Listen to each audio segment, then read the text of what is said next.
Dr. Wilson. Hey, conspiracy brother, what's up? Have you heard of the Henry Ford study? I don't think so. Why? It proves that vaccination makes kids unhealthy. Oh, that would be pretty serious if it was true. I'll take a look. Where's it published? It wasn't published. Why? It was suppressed by them. Or maybe it was a bad paper? Let's check together. Were the vaccinated, unvaccinated groups similar in size? No. Were they similar in demographics? No. Were there similar follow-up times between both groups? No. Did they control for healthcare-seeking behavior? No. Did the researchers look at reasonable positive or negative control outcomes? Do any published studies that did all of these things agree with the results of this unpublished paper? No. This sounds like it's just a bad paper that didn't even pass peer review. Why are you even finding it convincing? There's a wicked sick truth bomb of a documentary called An Inconvenient Study. I'm gonna have to watch this documentary and debunk the whole thing, aren't I? Interesting to think that you can debunk the undebunkable. Let me teach you something about this hellscape, Dr. Wilson. You done? What? Yep, I debunked the whole thing with tons of references and discussions of their major points. All you gotta do is watch this video on YouTube. Hey, I'm Dr. Wilson. I'm a PhD molecular biologist, and yes, this video is going to be debunking An Inconvenient Study, a documentary released to the internet in October 2025 that covers a study that they claim proves that unvaccinated children are healthier than vaccinated children. The documentary talks not just about this study, but then goes into a lot of common anti-vaccine claims that I'll also be debunking in this video. But before we get to covering the documentary itself, I want to give you all the information about the study that is the topic of this documentary first. As you heard from my conversation with Conspiracy Brother, this study was not published. According to the Henry Ford Health System, it was not published because it did not pass internal review, which found significant flaws in the study's methodology, which ultimately means that reasonable conclusions could not be drawn from the analyses that the authors did. So let's look at the paper itself, go over objectively what they did, look at the results, and see just how strong the results are and if we could draw any conclusions from them. Even though this paper was not published, you can still find a PDF copy of it online, and I'm linking that in the description below. So let's start by talking about what we would want to see from a study of this type. This type of study is what we would call a retrospective study.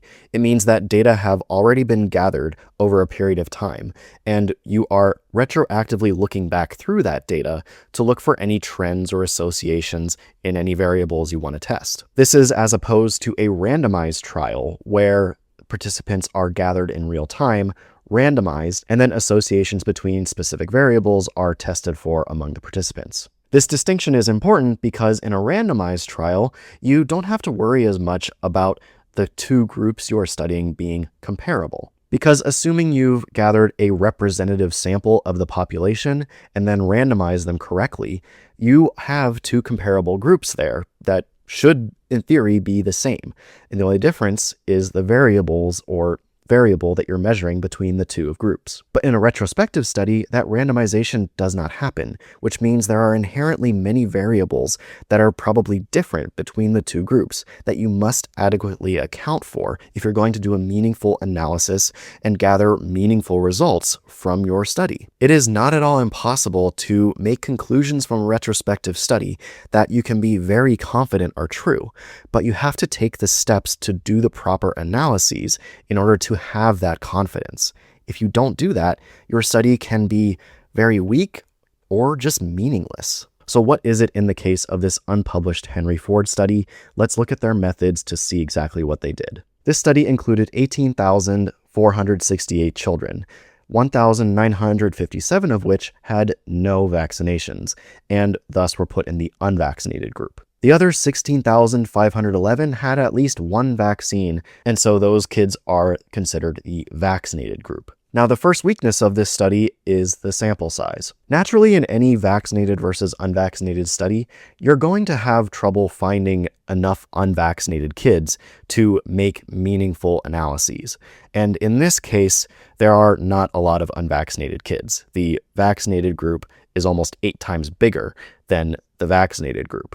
This doesn't mean that significant conclusions can't be drawn. It just limits the conclusions you can make with this sample size. Now, as I alluded to before, there are going to be many variables within these two groups that make them different from each other and thus hard to compare on a one-to-one basis. For example, the groups may differ significantly in their composition of race or gender or birth weight, things like that. And the authors in this paper did actually control for some of these factors. Specifically, they did control for gender, race, birth weight, respiratory distress at birth, birth trauma, and prematurity. That is good. Those are things you should absolutely control for in non-randomized cohorts. But that's about where the good ends for this paper, because there are several other critical variables that the authors did not adequately control for in this study, which absolutely compromise the results and conclusions they tried to make. So let's start getting into the many problems that this paper has. First, when you do a study like this, it's often reasonable to include something called negative or positive control outcomes. A negative control outcome is something that should not be affected by the variable you're studying in your study.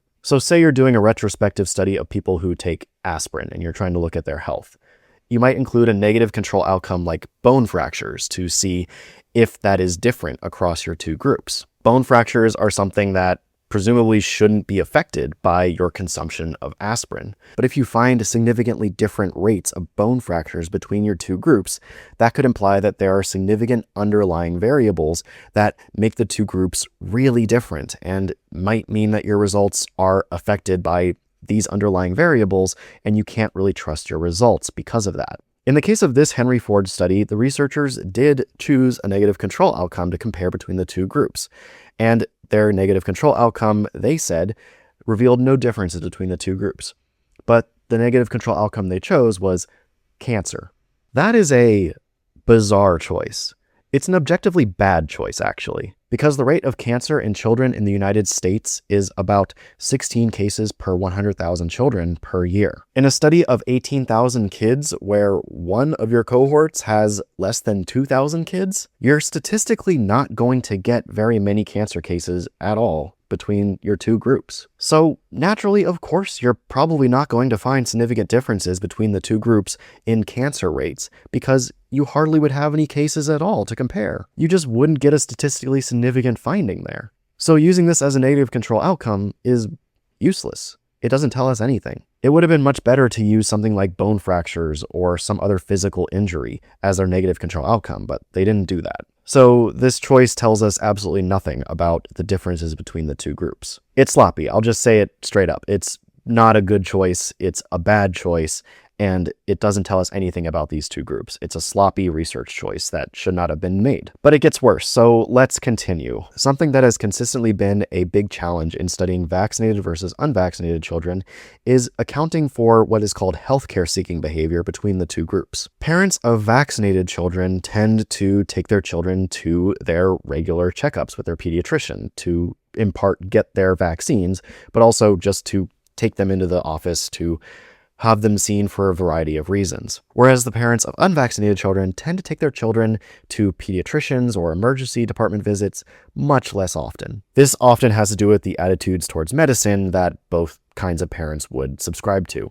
Parents who refuse vaccines for their children are more likely to have a negative view of medicine and thus tend to try to take care of their children's health problems at home, or just not get them seen as often because they don't trust doctors. That means with unvaccinated children having far fewer opportunities to actually get diagnosed with things, their diagnoses are much more likely to just be missed and not documented, and thus not captured in a retrospective study where you're studying the documents of these children as they move through life.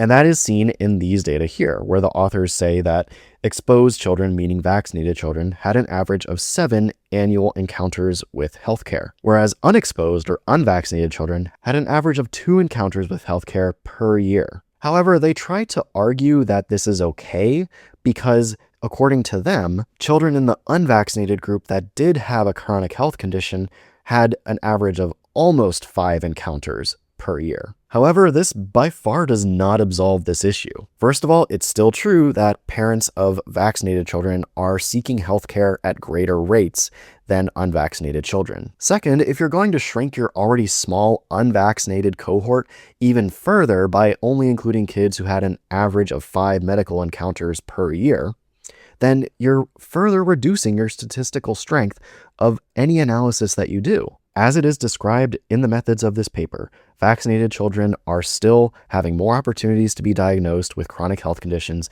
than unvaccinated children. That is a significant problem. The authors further try to absolve themselves of this issue by claiming that many conditions evaluated in the study are serious and cannot be self-treated, such as asthma. Now, I'm a scientist. I'm a molecular biologist. I am not a medical doctor. So I wondered, is this true? Is it true that asthma cannot be undiagnosed? You have to go see a medical professional in order to treat asthma. And the answer is no.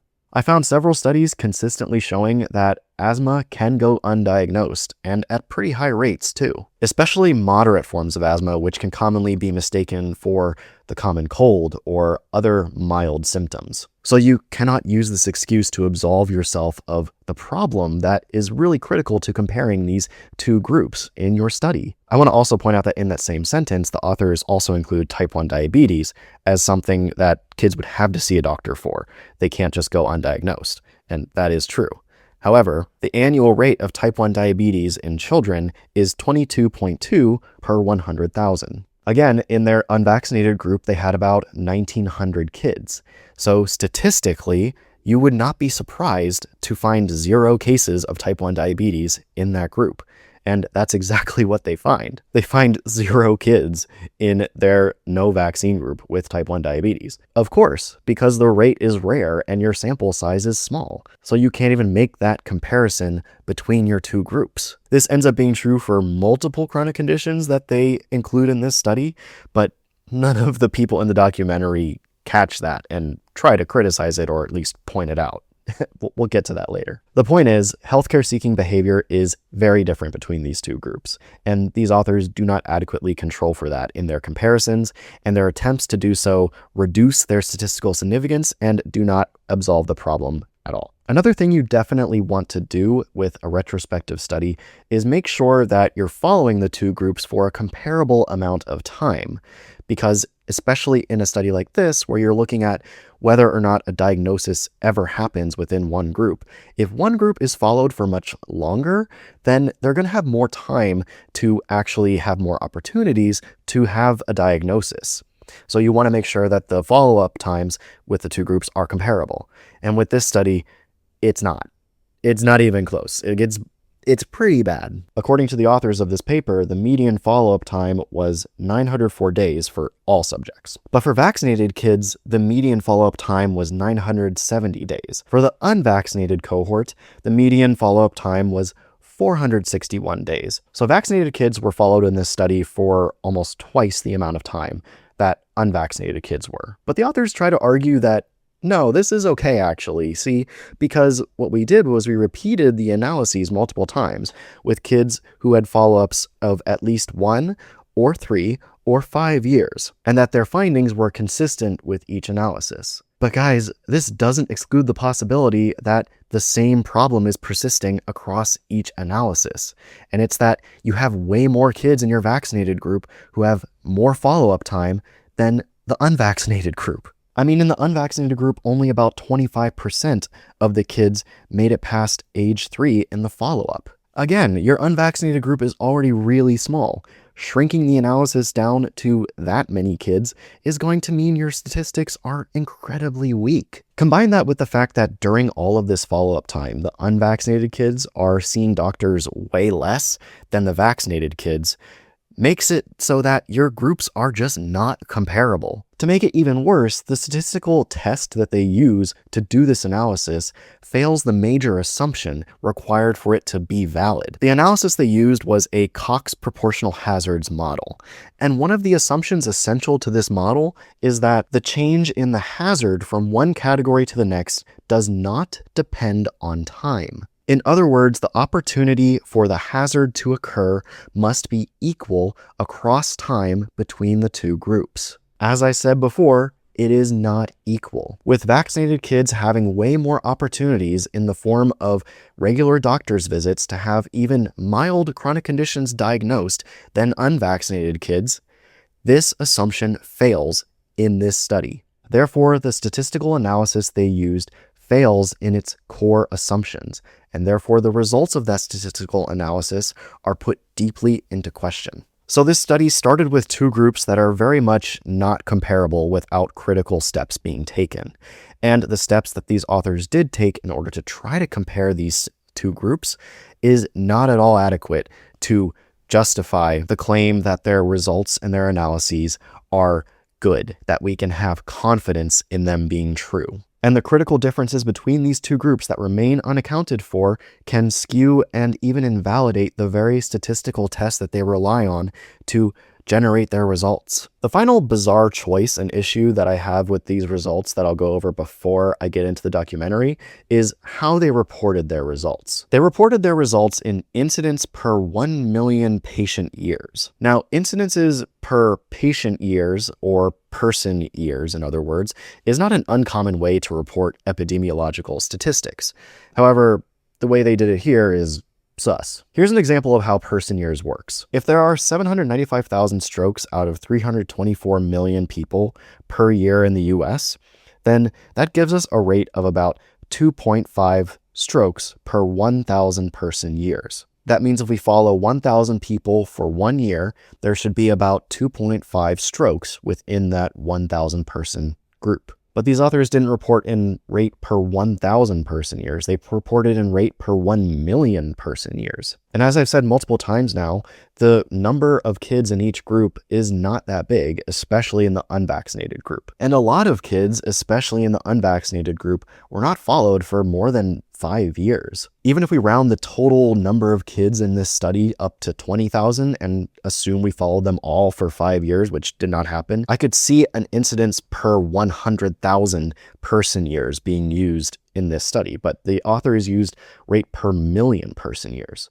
Why? Well, rate per million person years is typically used in epidemiological studies that are trying to measure more rare effects. But you would assume if you're using 1 million person years that you have more people than this study and that you're following them for a longer period of time, or a sufficiently long period of time in order to justify the rate of million person years. In this case, measuring rate of per million person years when the unvaccinated cohort was not followed for as long as the vaccinated group, and the unvaccinated cohort sees doctors significantly less often, it just doesn't make any sense. I think this choice was made in order to blow up or exacerbate any measured differences between the two groups when it comes to chronic health conditions to seem bigger than they actually are. So in other words, I think that they're using statistical methods to exaggerate the already small and statistically invalid differences that they're finding with the methods I mentioned previously that they're using in this study. With all of that said, I think that it's not surprising that internal review at Henry Ford found this study to be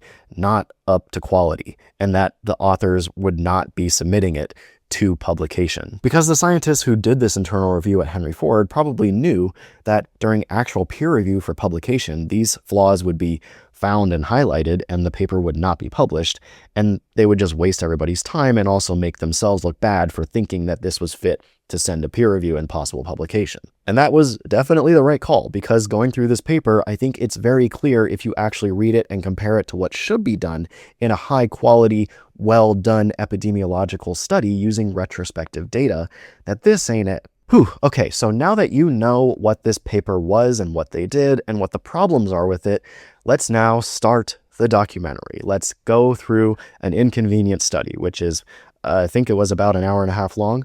I watched the whole thing, and I'm going to address the parts of it that I think are worth addressing. So let's get into the first clips of this documentary and see if they catch any of these same mistakes and honestly describe the issues with them. We are now the sickest country in the world. Oh, yay, it's that guy. Fun. I love seeing him. They ask you how you are, you just have to say that you're fine when you're not really fine, but you just... You know what's always funny about him and other people saying that the United States is the least healthy country in the world and then going on to claim that vaccines somehow have something to do with it? They never consider other countries and their vaccination rates and their health status in the world. I mean, if we look around the world, there are plenty of countries that vaccinate just as much, if not more, than the US. For example, Greece vaccinates more than the US, and Greece's global health index is greater than that of the US. So is Canada, Australia, Japan, and many countries in the European Union, all of which have very similar vaccination schedules to the United States. And their health is not suffering nearly as much as the United States. So, boy, what could the problem be? I just wonder. So why something that is similar across most countries is somehow responsible for failures in health that is only seen in one country? I don't understand the logic. There's just no logic there, and I don't know why a reporter or a member of Congress has not asked him about this in the multiple opportunities they've had to ask him this question, because it's a very simple first step in dismantling this argument that he's making. This is, to me, the one that gets me. Just a few decades ago, 1 in 10,000 children had autism. Today, it's 1 in 31. Yeah, that's because the diagnostic criteria for autism has significantly changed and, more importantly, expanded what is considered autism. Now, if what I'm saying is true and what we define as being on the autism spectrum has expanded, and that is why we see an increased rate of diagnosis of autism, then we would expect to see the more functional or mild forms of autism to be increasing much more than the extreme forms of autism. And that's exactly what we see. We see that the majority of the increases in autism diagnoses are centered around what can be considered non-profound autism, things like Asperger's syndrome. So while autism is primarily genetic, our diagnostic criteria are just now expanding so that we understand how prevalent it really is. Surely they acknowledge the link between genetics and autism, right? But there's no way in the world that these kind of rapid increases in the incidence of disease could be genetic. Genetic change takes generations, centuries to play out. Of course. Well, nobody's saying that genetics has anything to do with the increase in rates of autism. It's, again, the diagnostic criteria. But no way. Are you sure about that? You know, since the early 1900s, the rate of left-handedness has gone up from around 3% to almost 12%.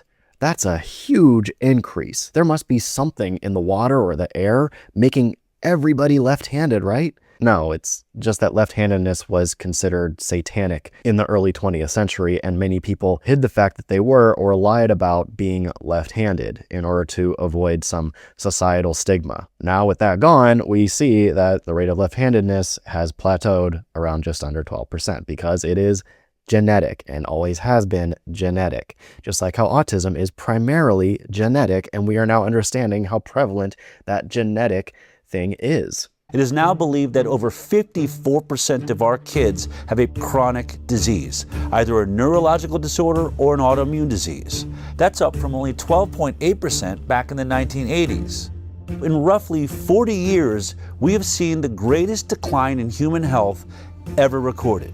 Well, that would be an extremely concerning increase if it were true, but it's misleading. I think really diving into these statistics is a little bit outside the scope of this video, but suffice to say that he actually provides sources under these bar graphs for where they got these numbers. So I checked them and did a search of the scientific literature and found that these numbers, are in fact misleading. The 12.8% stat from the 1980s that he got from the described citation below is from a study that includes just a few thousand people. So I wanted to find a larger data set to get a more accurate number from, or just see if this number is consistent. And I was able to find pretty consistently that in the 80s to early 90s, the rate of chronic illness in children in America, depending on the study, could range from about 22.5% to 31%. Meanwhile, the 54% stat from the 2000s is not an accurate representation of what the provided reference actually says. It says that an estimated 43% of US children currently have at least 1 to 20 chronic health conditions. They say that number increases to 54% only when overweight, obesity, or being at risk of developmental delays are included. And it's important to note that being overweight but not obese is not considered a chronic health condition. So I think 43% is the more accurate number there,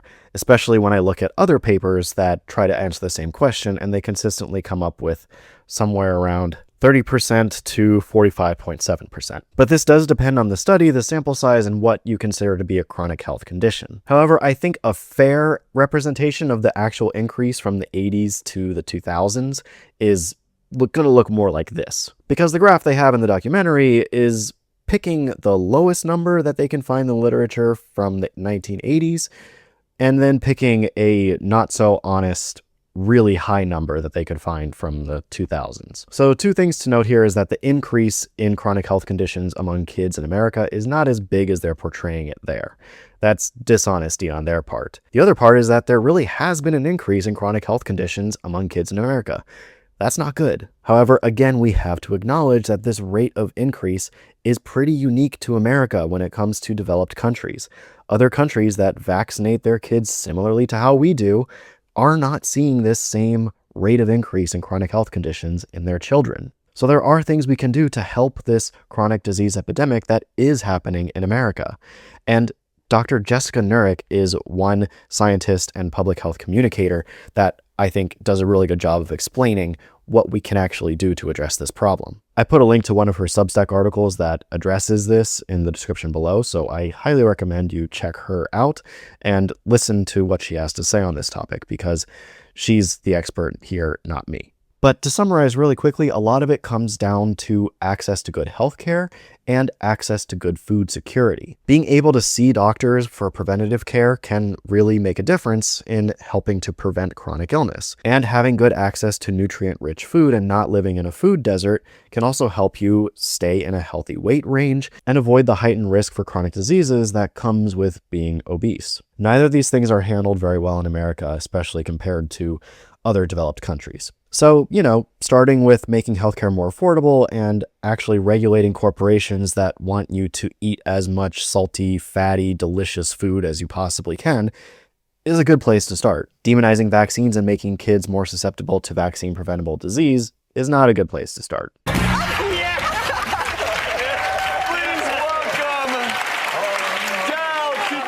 I've been a medical journalist for almost 20 years now. Okay, so the guy talking is Del Bigtree, and this is the part of the documentary where he introduces himself and says who he is. I'll throw in some things that he doesn't mention here, which I think gives you a more clear picture of who he is. This is Del Bigtree at an anti-vaccine rally. That gold star he's wearing is a yellow Star of David because he is comparing himself as a person who is unvaccinated to a Jewish person living in Nazi Germany.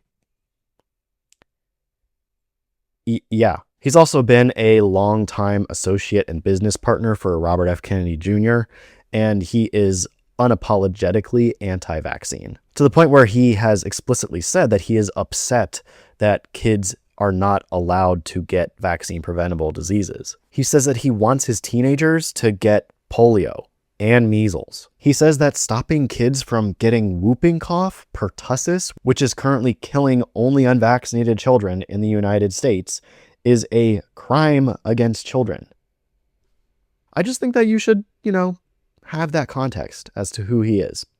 So do with that information what you will. After the screenings, parents of injured children were inspired to tell their own stories. We set up video cameras and started interviewing everybody that wanted to talk. And what I discovered is it wasn't just autism, and it wasn't just the MMR vaccine. There was an ocean of vaccine injury, and nobody was talking about it. All right, in this part of the documentary, Del Bigtree is talking about previous films he's made where he basically went around the country and tried to interview parents who thought that their kids were injured or otherwise harmed by vaccines. He spends a good amount of time in this documentary recapping stories that he's gathered from those previous films and presenting them again to you here. Now, I've talked to a lot of anti-vaxxers in my time on the internet, and whenever they bring up a story about someone they know or themselves having been injured or otherwise harmed by vaccines,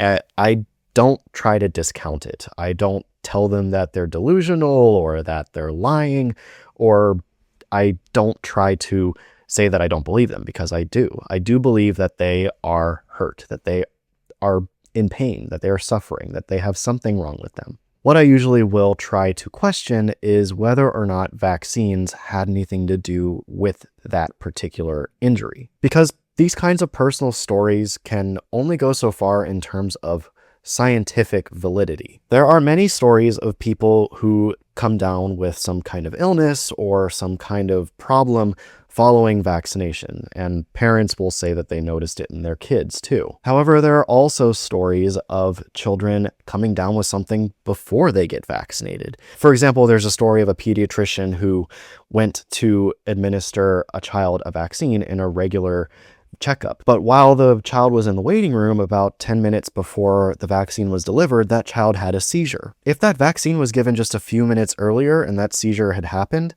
there was no way you would be able to convince the parent that the vaccine had nothing to do with the seizure. And yet in that story, the seizure clearly happened independent of the vaccines. So it really is necessary to use science to tease out what is actually an effect of the vaccine and what is not. So take, for example, this story that is highlighted in the documentary, the story of Colton Barrett. And this truly is a sad story, so trigger warning for self-harm. Basically, Colton was a kid who got the HPV vaccine, and then weeks later, he started feeling pain in his neck, which progressed to a mobile disability. Ultimately, he was diagnosed with something called transverse myelitis, which led to the deterioration of the nerves in his spinal column, and much of his body was paralyzed. Eventually, Colton ended up taking his own life. Now, this story makes me very angry because one common theme that I see a lot with anti-vaccine movements and these kinds of stories is that they often don't really prioritize the person. They more so use the person as a prop in their storytelling, which again, they're using to both convince others of their message and make money. I think that people who have these illnesses and there's not really a clear cause need a diagnosis first and foremost, and also need the proper help. They need people around them who will support them, not make them feel like a burden, get them the proper medical attention and therapies that they need in order to live life as best as they can. But as you will hear from people who made it out of this kind of treatment from the anti-vaccine movement, they didn't feel prioritized by the people who said they would help them. Take the example of Desiree Townsend, who was someone who was taken in by the anti-vaccine community following what she described as a deterioration in her health following a flu vaccine. She has now come out of the anti-vaccine movement and describes her experience in it as being just one of exploitation. So I think that if you are someone in this position of contacting these people who are part of the anti-vaccine movement, or you know someone who is in that position, please try to get the help that you need and advocate for yourself to medical professionals. I know that medical professionals don't always listen to people who have illnesses of unknown origin, but I encourage you to find the people who will advocate for you or teach you how to advocate for yourself. But let's go back to the story of Colton. He was diagnosed with transverse myelitis weeks after being vaccinated with the HPV vaccine. We have studies asking the question, does HPV vaccination increase the risk of transverse myelitis? There are multiple studies asking this question, studying at this point millions of people, and consistently across individual studies and meta-analyses of the literature, the answer is that no. HPV vaccines are not associated with an increased risk of transverse myelitis or any demyelination disease. So while I don't think we can really say what actually caused Colton's transverse myelitis, which could have been something as simple as an infection, we can say that it wasn't the HPV vaccine, or at least that we have no evidence that it even could have been. Anti-vaxxers are going to depend heavily on your reaction to stories like this when they are trying to convince you that they are right. And I need you to remember all these things that I talked about, that we need to use science and that stories are not science in order to determine what actually is happening so that we can actually get these people the help that they need that will help them live their best life. With that said, let's see what Del Bigtree goes on to say after you are presented with Colton's story in this documentary. I thought about all of the people that accuse these so-called anti-vaxxers of bringing back polio or the iron lung. Once vaccination rates fall, you're going to have a lot of people getting sick and a lot of children paralyzed for the rest of their life with polio. I thought, he's wearing an iron lung. Well, you heard it there. Del, I want my kids infected with polio big tree, is saying that polio is being replaced by paralysis caused by vaccines. Del, before polio vaccines, we would have outbreaks of polio where thousands of kids would get paralyzed all at once. As many as 15,000 kids in the US would be paralyzed every year from polio. Now, we don't have outbreaks of paralysis. It doesn't happen. The last person who got paralyzed by polio was a man who was unvaccinated in New York State. And as I just went over, there's no evidence that the HPV vaccine caused this instance of paralysis. I chose to get my daughter vaccinated because I want her to be one less woman affected by cervical cancer. One less! Here in the documentary, they're playing that ad of HPV vaccines as like a satire thing. And ads for pharmaceuticals should not be a thing and are very weird, but that's not the point. The point is that it is true that HPV vaccines prevent cervical cancer. In fact, HPV vaccination practically eliminates cervical cancer from the population. That seems like something you would really want to do if you care about the health of America and children. Preventing a cancer entirely? Yeah. Why wouldn't we want that? Inserts, the warning labels that are wrapped around all the childhood vaccines, and most of them say it right there in serious adverse events. Guillain-Barré syndrome, that's paralysis. Cool. The package insert gambit. Yeah, anti-vaxxers love this one. Package inserts are legal documents. They are not purely scientific documents, nor should they replace reading of the scientific literature for assessment of safety and efficacy. The portion of the insert where Dell is reading from there is where any adverse event that came up in the clinical trials has to be listed legally. Even if it had nothing to do with the vaccine, it has to be listed there. If you really want to know whether Guillain-Barré syndrome is associated with HPV vaccines, you can just read the science that you claim to care about. And you will find consistently that studies across the scientific literature show that HPV vaccines are not statistically significantly associated with Guillain-Barré syndrome. So no, HPV vaccines are not causing paralysis. You know, it is more likely to cause paralysis than an HPV vaccine, an infection from influenza. Yep, studies that looked into whether or not influenza vaccines are associated with increased risks of Guillain-Barré syndrome have revealed that influenza itself has a higher chance of causing Guillain-Barré syndrome than any vaccination. So when Dell says that he wants kids to be infected,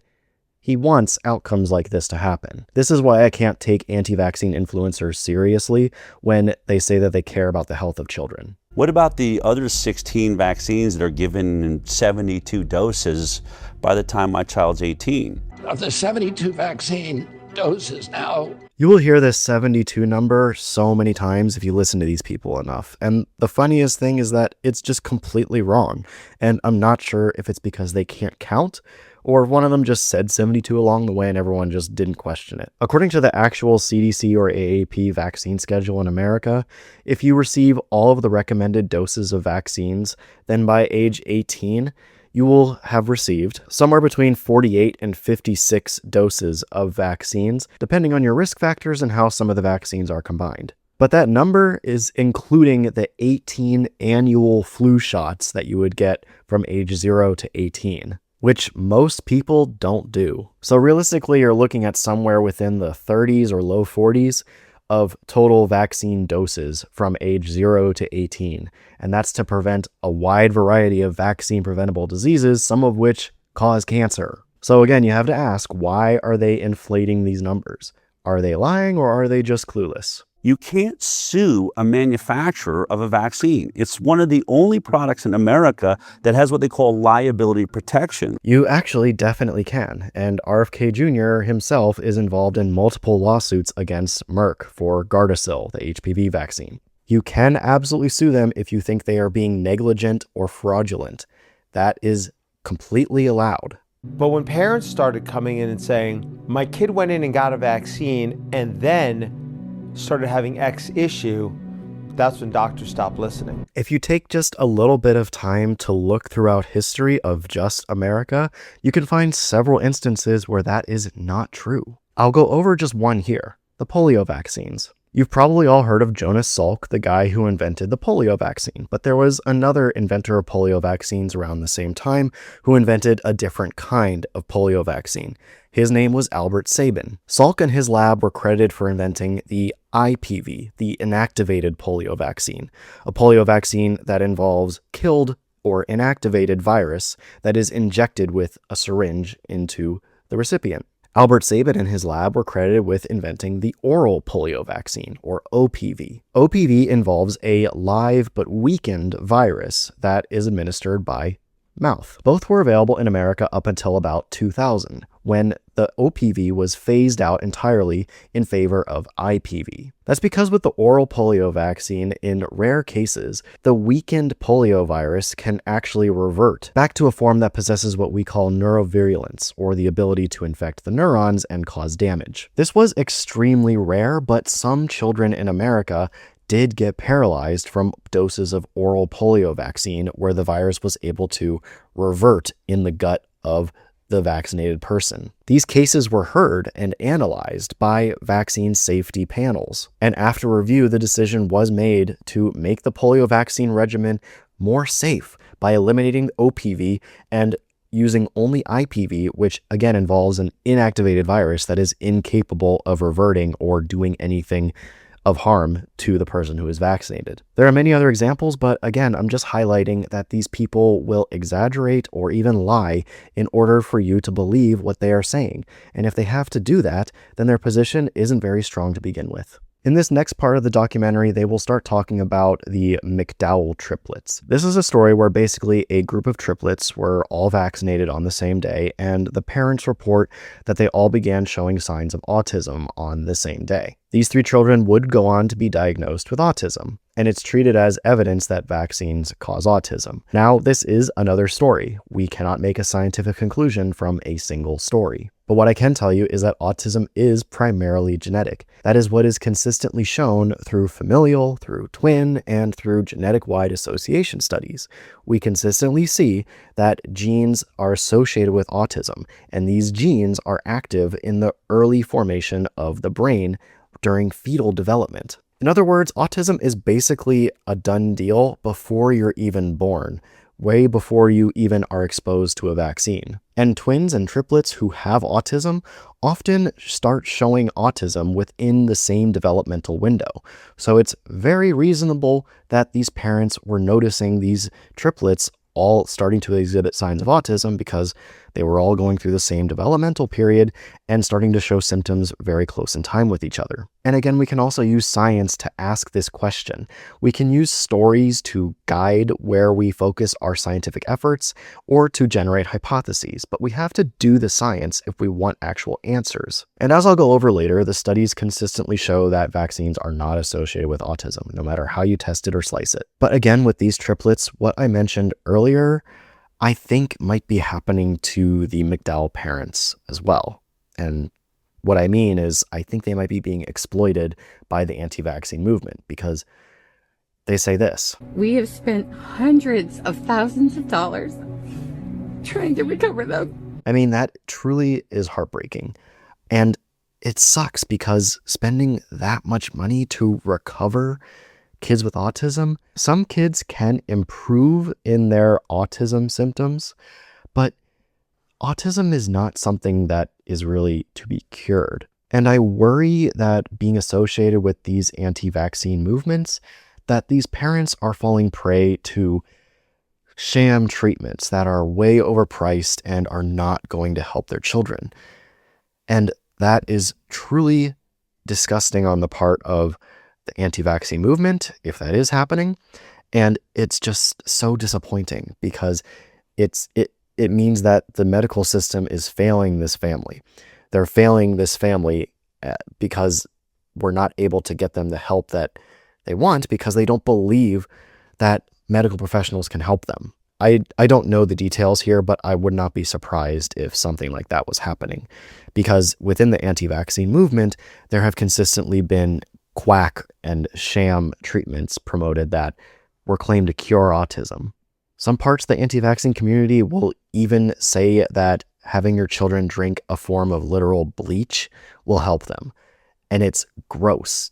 it's practically child abuse. So I truly hope that the McDowell family, I truly hope that the McDowell family and people like them are not falling prey to quack sham treatments. And I hope that they understand that they did not do this to their children, that this is something that their children were going to be born with regardless of what they did. And that their only job now is to get their children the resources that they need to be their best self and also love them as best you can. This one story of Richie, Robbie, and Claire puts an end to any discussion that autism is only caused by genetics. Are you sure about that, Del? Because they're triplets. They share the same genes. And also, a few minutes later, you say this. I only have anecdotal evidence from the thousands of interviews I've done that not a single childhood vaccine is safe. But that's not scientific. I wanted something better. I wanted to get to the bottom of this. Yeah, I agree. These anecdotes are not scientific evidence and don't prove anything on their own. But with that being said about these stories, it also has to be said that there are many more stories about what happens to unvaccinated people. And in those cases, there isn't a question about the cause. This is a story where a family living in Australia had a father who didn't like any of that nasty stuff, referring to vaccines, being in his children. One of his unvaccinated daughters caught diphtheria, and she almost died because she was not vaccinated. This is a story about Aisley, a 3-year-old girl who was previously healthy, who died to flu in 2014. She was not vaccinated against the flu that year. This is a story about someone who was born before the Hib vaccine was widely available. Hib is a bacterial infection that is absolutely agonizing to suffer through, and it's potentially deadly. In this case, it was deadly. He was not vaccinated, he caught Hib, developed spinal meningitis, and died. This is a story of Sophia, a child who developed brain swelling due to an influenza infection. She had to have both sides of her skull removed in order to relieve the pressure, and then she spent a month in the ICU. Here's the story of a girl named Emily who lost her life to a complication of measles infection. And this specific complication of measles can occur many years after the measles infection because the measles can basically hide out in the cerebrospinal fluid and eventually it infects the brain. Where in the case of Emily, she was so confused by the brain infection that she didn't even know who her mother was. She had horrible seizures which medication couldn't stop. And eventually she fell into a coma and brain death. In all of these stories of suffering and death of children, the cause is known and the cause is preventable. But the anti-vaccine movement is extremely well funded. There is no equivalent source of media or team that is going around trying to collect these stories from people who had unvaccinated children who suffered. But no matter who shouts louder in the media and internet attention economy, the science is very clear that vaccines prevent these kinds of horrible cases of suffering and death. In fact, when it comes to overall child mortality, something you will never hear the people in this documentary talk about, vaccines consistently are associated with lower rates of child mortality. Child mortality in developed countries has consistently gone down for decades, and while vaccines are not solely responsible for that, they are responsible for a significant portion of that drop in child mortality. And again, the United States is pretty bad compared to its peer countries in this metric, but countries that vaccinate similarly or more than the United States are doing better in child mortality than the United States. But at this point, we leave the stories behind in this documentary and we go on to Del Bigtree trying to talk about science. Not a single vaccine on the childhood schedule has ever been through a double-blind, placebo-based trial. None of them, not one, has ever been subject to a pre-licensing placebo-controlled trial. Not a single childhood vaccine is going through a double-blind, randomized, placebo-controlled trial prior to licensure. Let's go over some examples. The Hib vaccine was studied in a randomized saline placebo-controlled trial. This was done prior to licensure. The vaccine was found to be safe and produce a good immune response, and there was no difference in reactions of vaccinees relative to placebo recipients. The measles vaccine was studied with a saline placebo. Physiological saline was used in the placebo group, and they found that the rates of measured adverse events were similar between the experimental and the control groups. Here's another placebo-controlled trial for measles vaccines which found similar things. The rubella vaccine was studied with a saline placebo. They found that there was no significant adverse events immediately after the vaccine, and they found that people who received the vaccine were more likely to have mild joint pain. The mumps vaccine was also studied with a saline placebo, and they found no discernible difference of reporting of adverse events by the parents between the two groups. HPV vaccines, the vaccines that they were hating earlier, were studied with a saline placebo. COVID vaccines were studied with a saline placebo. And polio vaccines not only included a placebo control, but they also included no vaccine control. This was one of the most famous vaccine trials in history. It used placebo and kids who got nothing. Both groups were used in the analysis, and the vaccine was found to be safe and very effective at preventing paralysis and death by polio. Not one. So can anti-vaxxers just not read, or what's going on here? In case you forgot how a double-blind, placebo-based trial worked as we discussed it back in high school science class, Oh, this will not go well for him. the other group is going to get a placebo, which is a product that has no effect on the human body. When it comes to an injectable like vaccines, that is a saline injection. Nope, that is a lie made up by the anti-vaccine movement. A placebo in a vaccine trial does not have to be saline. But don't take my word for it. Let's look at the guidelines that are specifically laid out for pharmaceutical companies to follow. A placebo is a dummy treatment that appears as identical as possible to the test treatment with respect to the physical characteristics, such as color, weight, taste, and smell, but that does not contain the test drug. Remember, we're talking about randomized, double-blind, placebo-controlled trials. When people are administering the drug to the patients, they themselves are blinded. They should not know who is getting the control versus who is getting the actual experimental drug. If a drug is colored in some way, or slightly thicker, viscous, or identifiable to the eye, or the smell, or some other way to the professional giving the drug, then they will immediately know who is getting the experiment and who is getting the control. In order to prevent that, they make the placebo look and smell and all around behave like the drug, except it just doesn't have the drug, so that the blinding is not compromised. Again, quoting from the guidelines, it should also be noted that not all placebos are completely inactive. When this is the case, a no treatment arm would allow the measurement of the total effect of the test agent plus its vehicle. In other words, you can have a third arm of the study, a group which gets nothing. This has been done for several vaccines. And yet these people are sitting there telling you and repeating it for decades that there are no trials of that kind. There is not a single one for any vaccine. It's a complete lie. So why are these people able to get away with it? I don't know. That's a genuine question. Why are they able to get away with it? Anyway, what else does Dell get wrong about randomized controlled trials? Then we track these two groups for 2 to 5 years, sometimes as long as 10 years for a lot of drugs. No, Dell, it is not standard for a randomized controlled trial to last that long. I think the root of this bit of misinformation is the common stat that it takes 10 to 15 years for a drug to make it to market approval. But within those 10 to 15 years, they're not just doing a randomized controlled trial for the whole time. It's going through multiple stages of development and testing. For example, it takes on average 3.3 years to complete phase 3 of a drug's development. So let me explain what that means. That means after the companies get positive feedback from health regulators from their phase 2 data, then they decide whether or not they want to continue with phase 3. They take the time to organize the studies they want to do and the manufacturing and all the steps of development that they need to do in order to complete phase 3. They set that up, they do it, and then they submit the results to the FDA. That all takes on average 3.3 years for phase 3. The phase 3 clinical trial is not taking 5-10 years. He likes to go around and say, well, we can't always do placebo trials, especially if there's already a vaccine that covers that disease. But what he leaves out is that Prevnar 7 was never tested against a saline placebo, so we don't know if it's safe.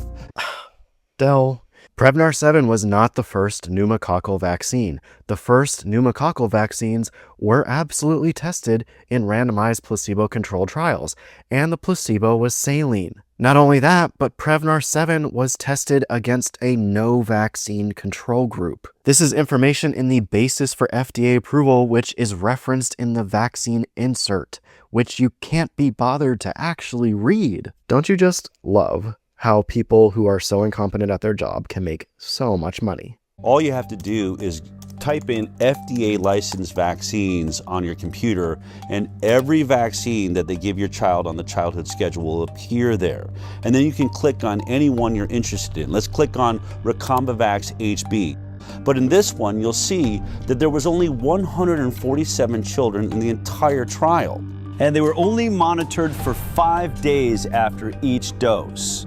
5 days. So think about it. Would you take any drug that was only monitored for safety for 5 days? No, Del, I probably wouldn't, but that's not what happened. Remember when I said that vaccine inserts are legal documents and that you shouldn't read one and expect to have it replace reading scientific literature in assessing the safety and efficacy of the vaccine? Yeah. Let's apply that here. In the vaccine insert, when it says that, it is not being clear. It's saying that they were monitored for 5 days after each dose, but there were 3 hepatitis B doses in each trial. That means that after each dose, the child was directly monitored professionally for about 4 or 5 days, but they had to come back months later for subsequent doses. During the months that they were involved in the trial, any adverse events would be reported by the parents or looked for by medical professionals during the visits where they actually got the subsequent doses. This becomes clear when you look at the scientific literature. For example, this meta-analysis of hepatitis B vaccines reported that the average duration of follow-up in these trials was 19 months, ranging from 6 to 60 months. There were multiple trials of hepatitis B vaccines being given to various different groups. Some trials were looking at mothers who had high risk of transferring hepatitis B to their child. But many studies were looking at hepatitis B given at birth. Take, for example, this document, which is the summary for basis of approval for a hepatitis B vaccine. It states that clinical studies were initiated in February 1984 through July 1st, 1988, with over 10,000 persons participating in 87 studies. This is an entirely different picture, and it is very much needed context in understanding the safety and efficacy trials that were done with hepatitis B vaccines. But Dell wants you to only look at the vaccine insert and infer what you know from that alone. But the truth is that many clinical trials were done with hepatitis B vaccine before licensure, and some of them even had saline placebos as the placebo. And since the approval of hepatitis B vaccines, safety studies have continued. There was this study that looked directly at any relationship between hepatitis B and neonatal death. This is a study from the Vaccine Safety Datalink, which gathers information from vaccinations given all across America, and it found that there was no association between hepatitis B vaccines given at birth and neonatal death. Further safety studies have failed to identify a link between hepatitis B vaccination given at birth and allergic reactions, all-cause mortality, seizures, or other neurological diseases. But again, you will not see anybody in this documentary ever talking about any of this. I need you to ask, why are they ignoring this, and why do they not want you to know about it? But there's one way out of it. Instead of doing a placebo-based study, you can do a retrospective study looking at people that have already made their choice, whether they're going to vaccinate or not. And then you just compare those groups, the ones that got the vaccines and the ones that decided not to vaccinate. We call that the vaccinated versus unvaccinated study. It's been done by a few independent scientists and institutes amongst small groups of children, but never by a major government agency or a major medical facility. All right, so now we're getting to the meat and potatoes of this conspiracy dinner, where we're getting at vaccinated versus unvaccinated studies. Dell here is saying that these aren't done, but he's wrong. There have been vaccinated versus unvaccinated studies looking at particular health outcomes. For example, this one, known as the KIGS study, where vaccinated children were compared to unvaccinated children, and they looked for differences in rates of allergic diseases and nonspecific infections between the two groups. Notably, allergic diseases is something that was looked for in the Henry Ford study, so it's important to look at studies like this and ask, do those results agree with the flawed study that is the Henry Ford study? And what the KIG study found, which was carried out by scientists at the Robert Koch Institute in Germany, is that there was no difference in the rates of these diseases between the two groups. In other words, vaccination did not increase or decrease your risk of these things. There was also this study which looked specifically at the relationship between MMR vaccines and atopic disease. Atopic diseases are things like eczema, basically allergic reactions of your skin to certain substances. And they found that MMR vaccination had no effect on atopic diseases in children.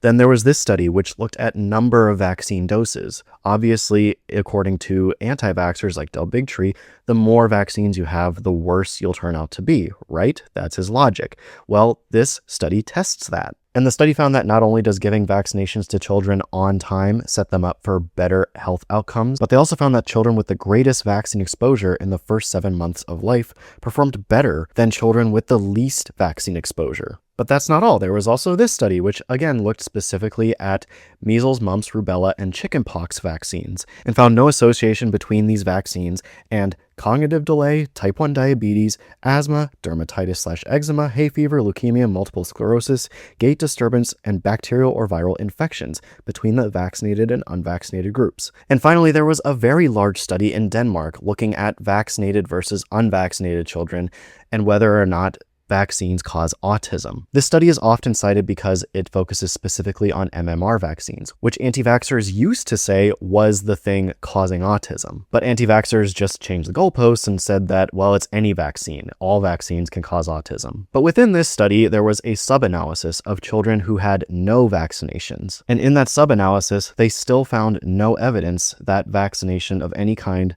causes autism. So yeah, a lot of these kinds of studies have been done, and still no associations between these serious health outcomes and vaccines has been even hinted at. It's only when people who are usually already anti-vaxxers do poorly designed studies where they find some evidence of what they already believe. But we'll get to that more in a little bit. A study that was done in Guinea-Bissau, Africa, by a man named Dr. Peter Aaby. Okay, yeah, this is the study that Robert F. Kennedy Jr. used last year to justify his decision to remove U.S. funding from Gavi, which is a nonprofit organization that delivers vaccines to underserved areas around the world. I made a whole video on that topic, so you can go watch that for more detail, but here's the summary. This study by Peter Aaby and his group claimed to show that DTP vaccines were associated with a higher likelihood of death in children. But there were several issues with the statistical confidence generated from this experiment. So other researchers around the world tried to replicate these findings, and this increased risk of death was not found to be replicated in other populations. There's a table here summarizing the results. Again, I go into more detail in that video I previously made, but all you need to understand is that Peter Aaby's results were not replicated. Furthermore, Peter Aaby's group and people associated with him have claimed that this question needs to be resolved with a randomized controlled trial. It turns out that Peter Aaby's group apparently did that randomized controlled trial, but the results are not published. It came out that this study was done from 2005 to 2011. You can still find the clinical trial registered on PubMed, but the results are not listed. They apparently completed the study, but did not publish the results. And we don't know the details of what their results were and why they didn't publish them. But again, this group already thinks that vaccines are causing an increased risk of death. So why would they not publish the results for the study that they say needs to be done in order to answer the question once and for all? I and others think it's because they found that their results contradicted what they claimed previously, and thus they don't want to publish it. But the people in this documentary won't be talking about that. In this case, it seems like their accusations of others hiding results is really a confession.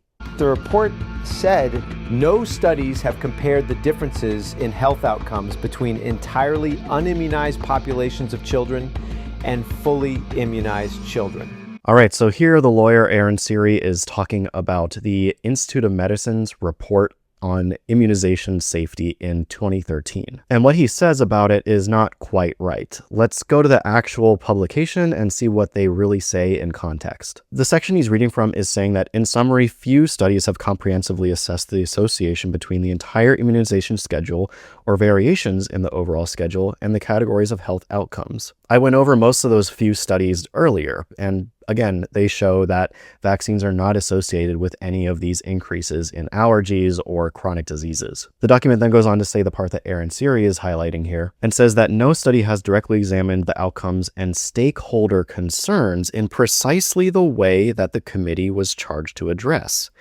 These stakeholder concerns that it's talking about are parents who are reporting concerns about vaccines. This Institute of Medicine report is trying to address concerns that parents have about vaccinating their children.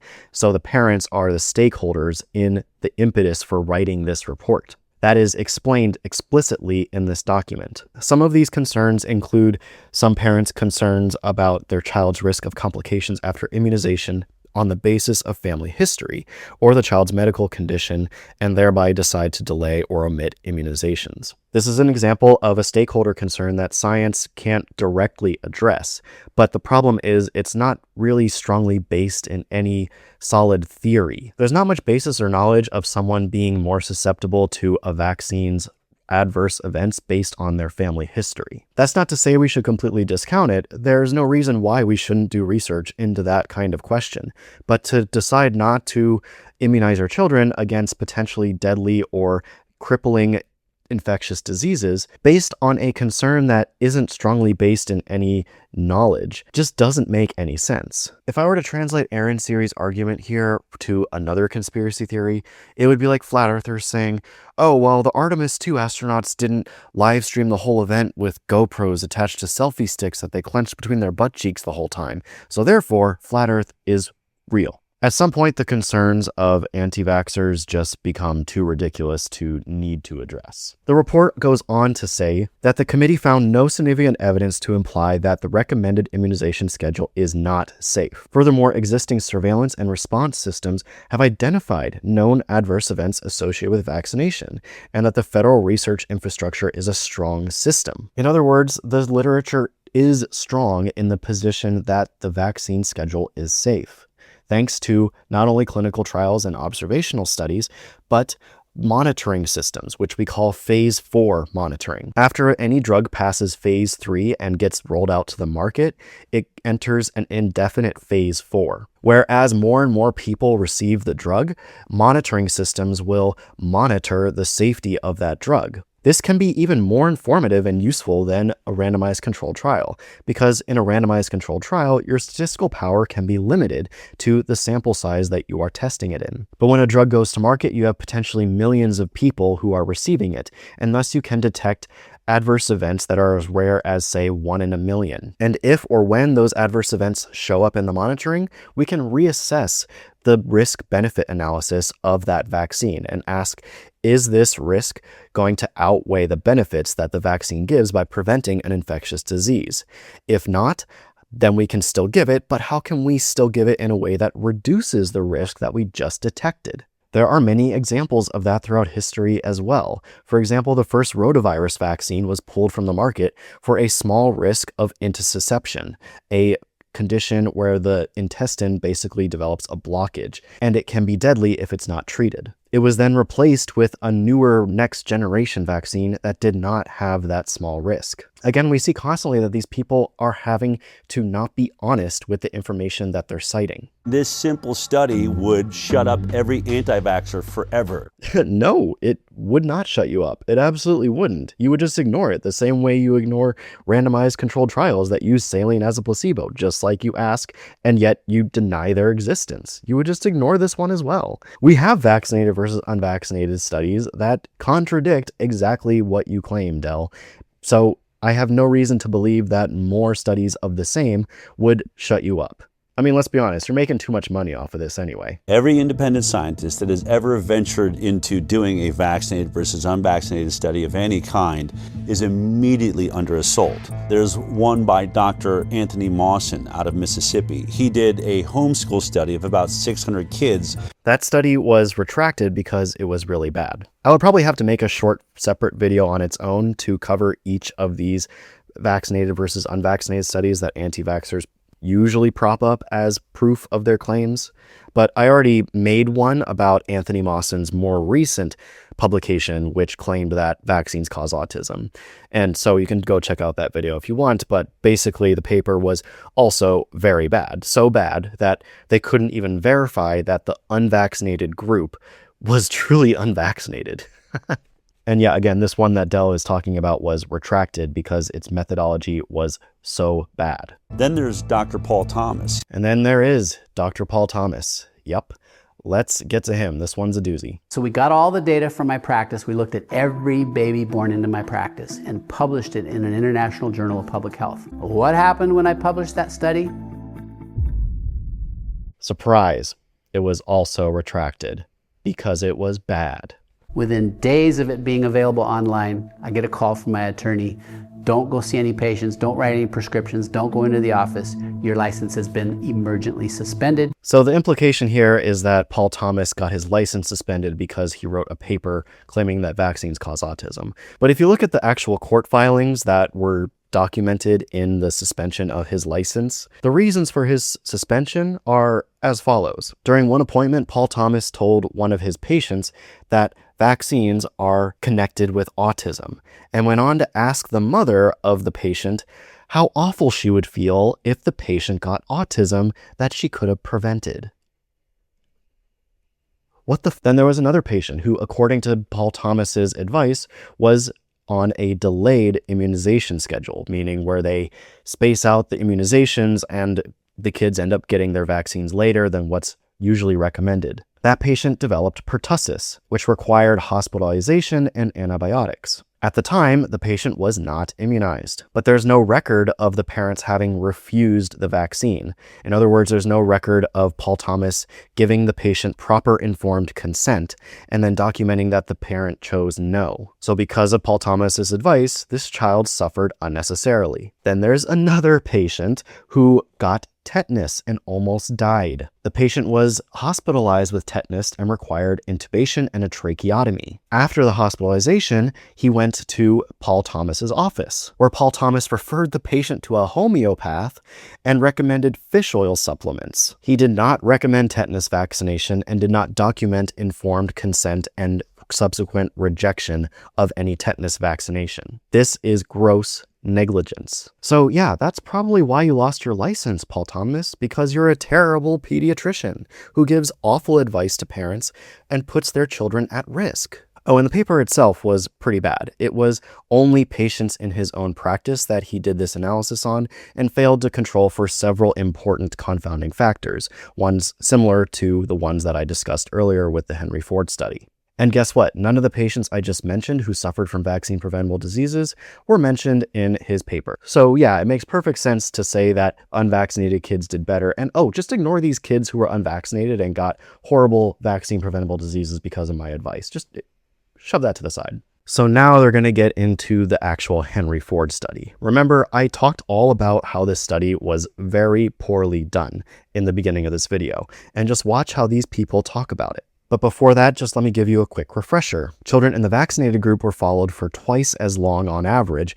than children in the unvaccinated group, giving the children in the vaccinated group more time to accumulate diagnoses of any chronic conditions, even the mild ones. To add to that, the vaccinated children sought health care in the form of regular doctor visits, much more than the unvaccinated group. So not only more time, but more opportunities to get diagnosed with chronic conditions, even the mild ones. And the final point in this refresher is that the statistical analysis they used assumes that the risk of the hazard, which is a diagnosis of any chronic condition occurring within the two groups, has to be equal across time.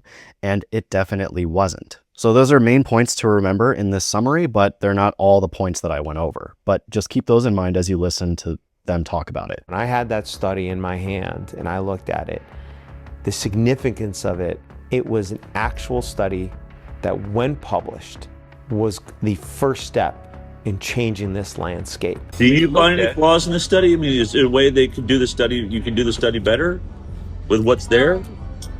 Not that I know. No? Short and long-term chronic health outcomes in children, a birth cohort study. This one is really robust. So all these people you're hearing say that this study is robust, it's well done, it's going to change everything, they have no idea how the science is actually done. They have no idea what quality science even is. And I guarantee you, if they were to defend these positions in front of me or anybody else who understands this topic and how this research is done, they would crumble and fold like a lawn chair. The CDC put out a white paper on how you would look at vaccinated versus unvaccinated, and we followed it to a T. I agree with that. No. Do you agree with that? No, We 100% did. Actually, no, the CDC's white paper on how to do this study specifically says to not do what you did. Seriously, just let's look it up. Quote, when the proportional hazards assumption is not met or where the population size makes Cox regression, which is what they used, computationally intractable, incidence ratios can be estimated using Poisson or negative binomial regression models. They did not do that. So again, this white paper says specifically that if the assumptions critical to the Cox model fail, then you should do a different statistical analysis. Their assumptions fail the Cox model, but they did it anyway and didn't do the other recommended statistical analyses. The white paper also says this. It says that the end of the study should be chosen so that all study subjects have equal opportunity for 2 full years of follow-up after their 2nd birthday. This prevents possible information bias that could result if follow-up time is differential by birth year. And as we know, in this Henry Ford study, the follow-up times were wildly different between the vaccinated and unvaccinated groups, with the vaccinated kids being followed for much longer. So, I mean, this is classic anti-vaccine propaganda. They are assuming that you will not read and understand the paper. They probably did not understand and read the paper, but they're assuming you're not going to be able to combat their claims because you also don't understand it.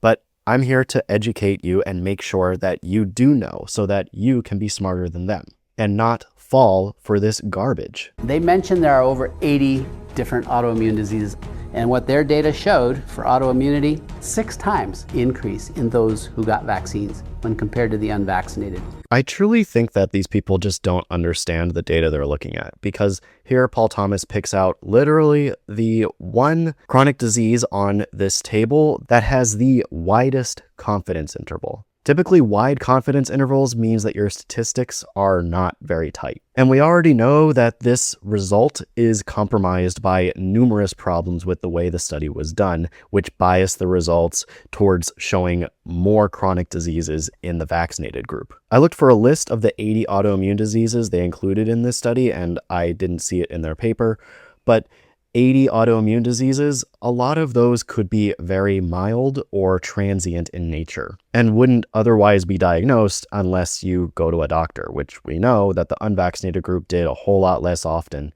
than the vaccinated group. Interestingly, there were several health conditions where they couldn't even do this analysis because there were none in the unvaccinated group. That's because the unvaccinated group was pretty small, and some of these conditions are statistically not going to be found in a group that small. But just remember her saying that, because in a few minutes, you're just going to think that they forgot that they said that. They did something called time to event analysis.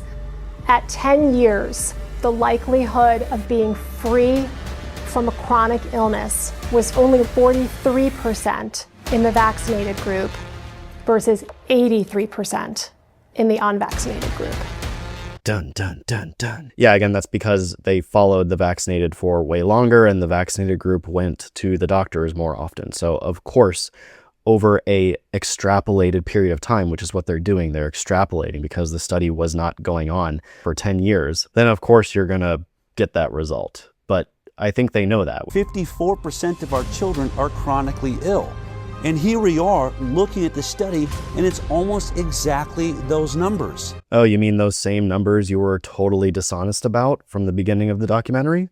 Yeah, I think we just saw why they were dishonest about it. They were going to use that number in this part of the documentary to make this false connection. Again, the actual rate of chronic diseases in America and the increase in the past 40 or so years looks more like this than what they displayed. But sure, let's just keep going with this horribly done study that they clearly do not understand. And in this study, it appears that there was no statistical significance with the vaccine-autism connection.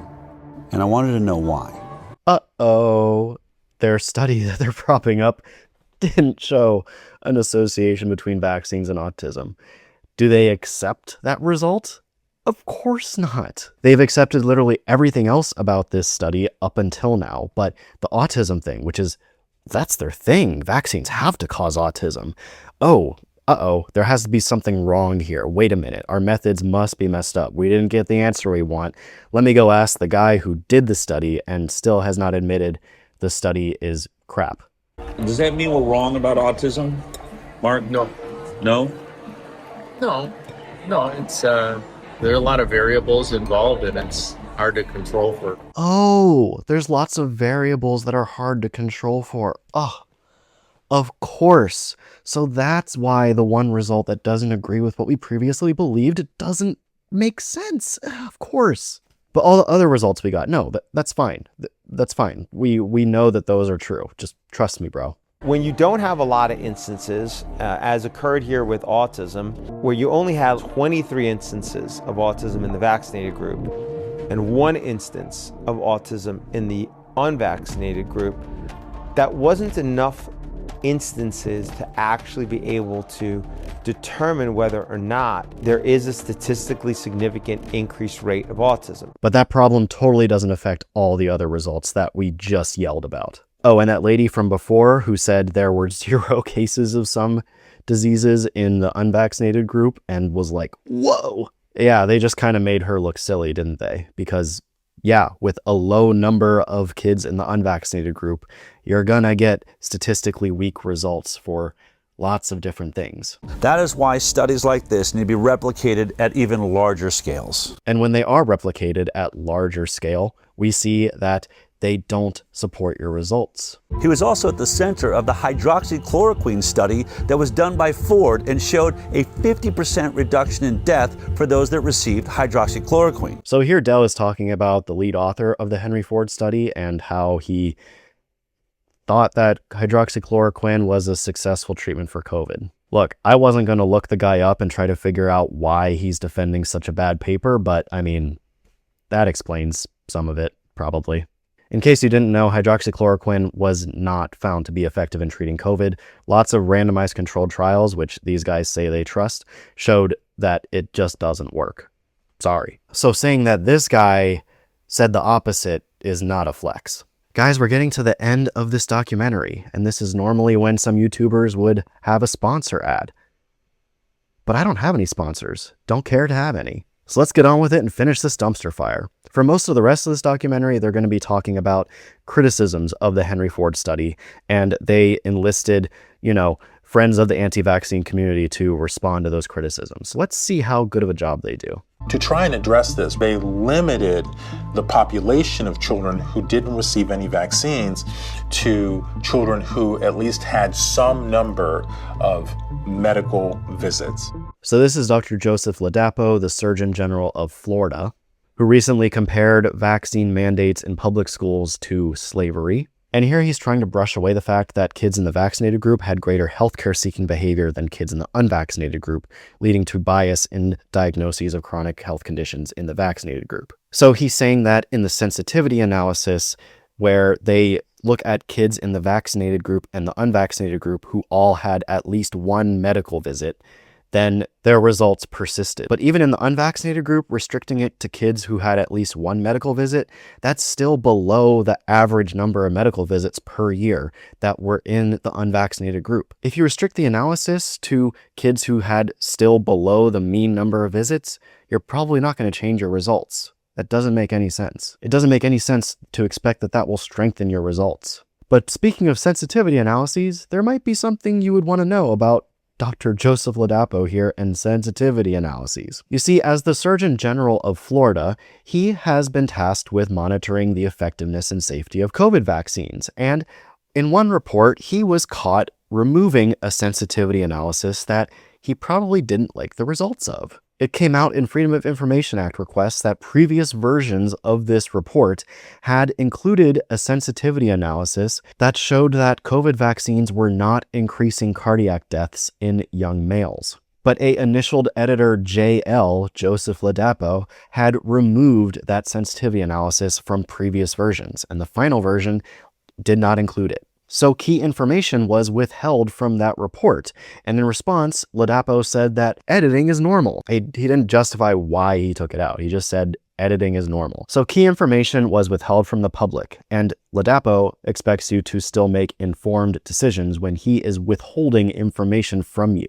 And the sensitivity analysis is correct because massive observational studies of COVID vaccines involving tens of millions of subjects consistently show that COVID-19 vaccines do not increase the risk of cardiac death among any age group. This is another case where an accusation is a confession. So yeah, in terms of defending these terrible results in the Henry Ford study, he gets a big... Even after they were adjusted for, the effect of these characteristics was actually pretty small. Yeah, so like I said in the beginning, they did control for things like birth weight and premature births. That's good to control for that. And it can be a good sign in your data to see that controlling for those effects don't have a large impact on your results. But again, they did not control for several other critical confounding factors that seriously bias their results. And Ladapo's not talking about any of those here. In any other climate, in a regular climate, you would have put this study out just as it is, right? If we weren't in this world of censorship... I'd put it out just how it is. You would? I'd put it out just how it is, yeah. Well, he tried to put it out, but before being published, it had to be reviewed internally at Henry Ford. And during that internal review, his colleagues absolutely cooked him. For example, the chair of public health science at Henry Ford, who is an epidemiologist, said that the study was led by someone who had no training in epidemiology, and that if this study were submitted to any peer review, they would have laughed at it. So don't try to pretend like you're just being treated unfairly or you're afraid for your job. You did your job poorly and you got criticized for it. And now you don't have the spine to take it and admit that you made mistakes and then do better next time. Academic science is not a cushy profession. If you do crap work, your colleagues are going to call it out as crap. It's not necessarily personal. It's what we do as scientists. We look for flaws in studies and try to design experiments that can correct those flaws so that we can do better science and get more confident answers. Or alternatively, through those better experiments, find results that contradict what we thought we knew.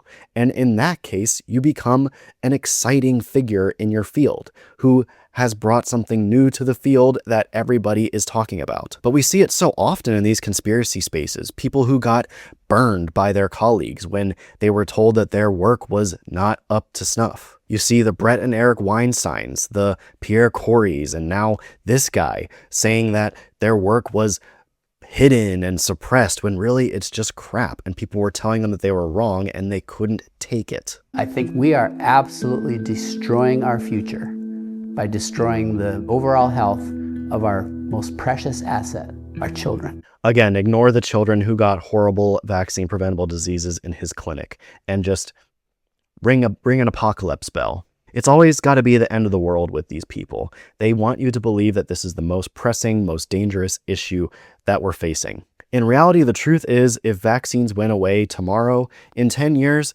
life would still go on, but it would be pretty miserable for a lot more people. Vaccine-preventable diseases are not what is going to end human civilization as we know it, but I focus on this topic because I want to do my best the best way that I can, and that is by helping you think critically about vaccines so that you can think critically about other topics too. But I'm not going to sit here and tell you this is the most pressing and dangerous thing in the world, because it's just not. But vaccination is definitely something that can prevent a lot of death and suffering, especially of young and innocent children. And I think that is definitely worth doing. This is a cease and desist letter we received from the attorneys for Henry Ford Health. In the letter, Henry Ford accuses us of defamation for saying that the unpublished study wasn't submitted for publication due to the results of the study. They assert that the reason the study was never submitted for publication was, quote, due to significant and serious flaws in its data and methodology. Yep, that's basically what I was reading from earlier when I was talking about how the guy who tried to publish the paper got cooked by his colleagues. But we just heard from Dr. Marcus Zervos, the lead author on this unpublished study and a world-leading expert on infectious disease at Henry Ford. And he apparently is not trained in epidemiology, which is what this study depends on. But either way, why is Dell trying to prop up his credentials as a reason to excuse the criticisms of the study? Since when do credentials matter to these people? Make my claims based on actual evidence when I go to court with regards to vaccines. I don't get to rely on titles. If credentials really mattered to these people, then they would acknowledge that 99+% of actual medical and scientific professionals around the world support vaccination, and that most pediatricians get their own children vaccinated. But no, it's just the one odd man out and his credentials that matter. It's a classic Galileo gambit where they imagine that this one guy is this day's Galileo, even though Galileo's results were mostly accepted by scientists at the time and just not the Catholic Church. But going with the odd man out consistently is a fickle approach, because you could get the next Galileo, or you could get Bozo the Clown. He told me he believed the study was a good study. Dr. Guy who led study tell me it good study.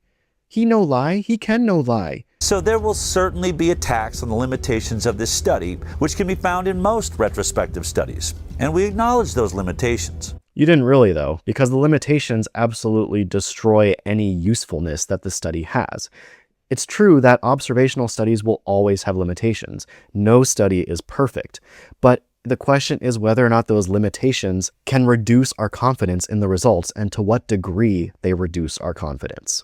And the truth is, in the totality of the scientific literature, with the limitations included, observational studies consistently show that the vaccine schedule is safe, reduces vaccine-preventable disease, and overall reduces deaths. There is always room for science and for studies to be better. If these people were just saying that they want to see specifically better studies and they were advocating for Congress to fund those studies, I wouldn't really have a problem with that. More science is always better, and even though the current body of scientific literature makes it really unlikely that we're going to find critical health issues involved with the vaccine schedule, it's still worth doing those studies because we could find different ways to protect kids who do end up suffering from vaccine injuries in very, very rare cases. But that's not what these people are doing. They are using misinformation. They are withholding information from you and expecting you to make informed decisions. They are constantly misrepresenting what the scientific literature says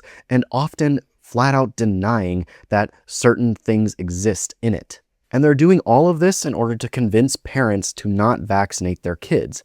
To what end? Well, I think as a former believer in conspiracy theories myself, these people find comfort in the communities they make when they rally around these conspiratorial ideas.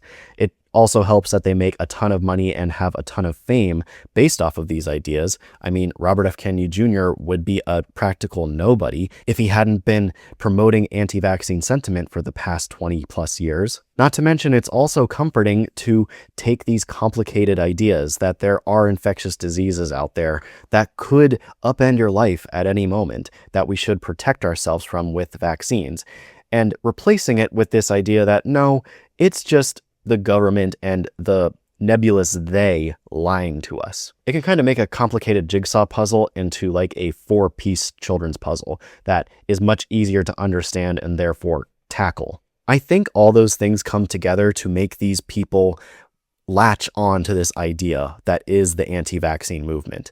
And without it, they would be nothing because they've spent so much time building their lives, their income, and everything they are around it. And you might ask if science is the same, and I would say absolutely not. Scientists spend their careers trying to find new things, new information, new discoveries, things that push boundaries of our knowledge, things that upend old ideas. That's what makes them famous. That is their contribution to humanity. But a really critical part to making that progress is standing on the shoulders of giants who come before us. You have to have that foundation of previous discoveries in order to build higher and reach new heights. So I promise you, scientists are happy to leave behind old ideas when the evidence shows that they are obsolete.